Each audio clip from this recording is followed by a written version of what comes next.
All right, we're gonna start outside here at 2340 Shelby because I want to give you guys a really good look at externally what this looks like here. We're very near the corner of Raymond and Shelby. Lots of good retail over here. We're very near Garfield Park, which is just down this way. Lots of residential stuff around here, but there's some good retail as well. Corner lot, and there is parking around back. The exterior of the house is in pretty good condition. Brick facade, a very, classic architecture, and then multiple entrances. We have the front entrance here, we have a side entrance, and a rear entrance where the parking lot is. As we walk in the front here, you'll be able to see very quickly that this was set up as a business. Got a reception desk here, etc. So I think obviously that's something that's very easily done to keep it as a business. You could block off some things here to do a business maybe on the front side, residence on the back side, and upstairs. There's just a bunch of different variations that really can be done here. So focus in again, entryway, maybe a little waiting room right there. Over here, the reception office, and then a general area in here. That could be a small retail office, something along those lines, right? You could wall these off and make this all one unit and then separate on the other side. Or keep it all open to have a much larger unit. You got a full kitchen set up here. So this is why I was saying that you could potentially make this a residence as well.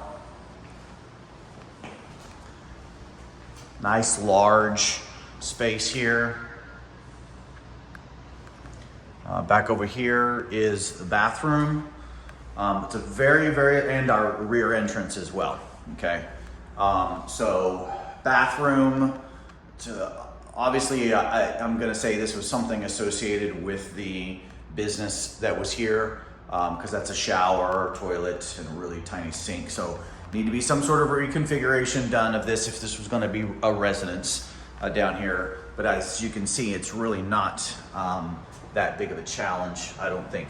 Just needs to be creative, have someone with a good eye to work with your contractor to be able to put it together and everything. We'll head upstairs first before we go down to the basement. Basement has the ability to be an extra unit, especially since there is an entrance to it.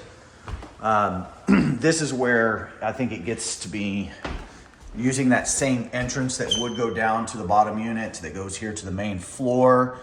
Having a separate unit upstairs, you'd have to make sure that you get creative and probably make this as an entryway from the outside, closing all of these other things off, which becomes the challenge because right here, adjacent to this, is that entrance to the bathroom, right? Well, let's go ahead and go upstairs here so you can see the room configuration.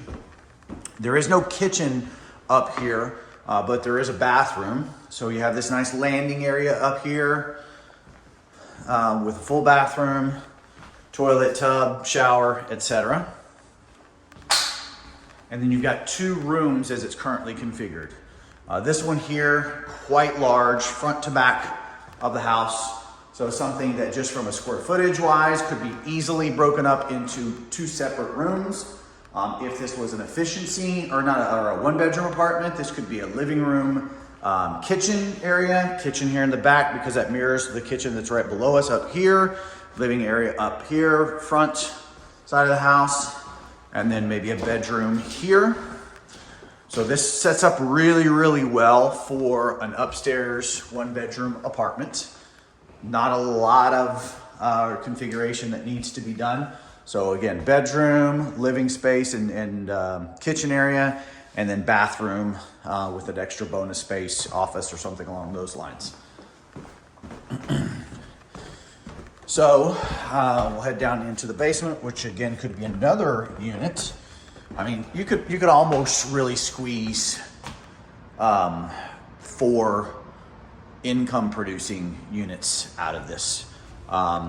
So if you got creative up here, again, you could have some sort of a retail or you could make this into one entire living space, etc. And then you have the living space here, like I said, the one that's upstairs, and then what we have down here.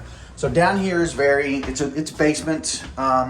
There's no getting away from that. The only true entrance and exit that meets current code would be this door here.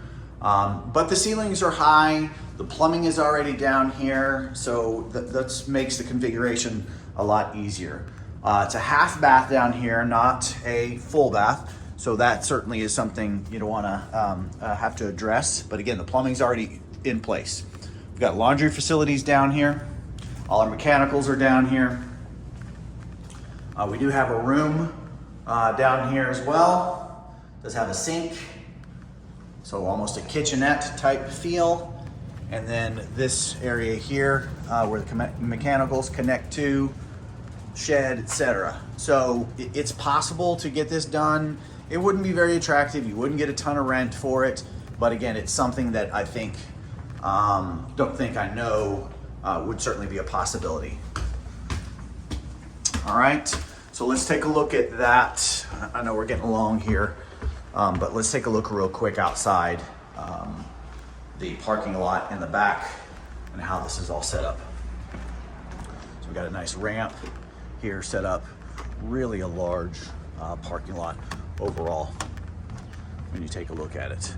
We've got extensive side parking over here, and then the entrance off to the side street. So that is Shelby right there. The retail is in that direction. There's actually retail down this way as well.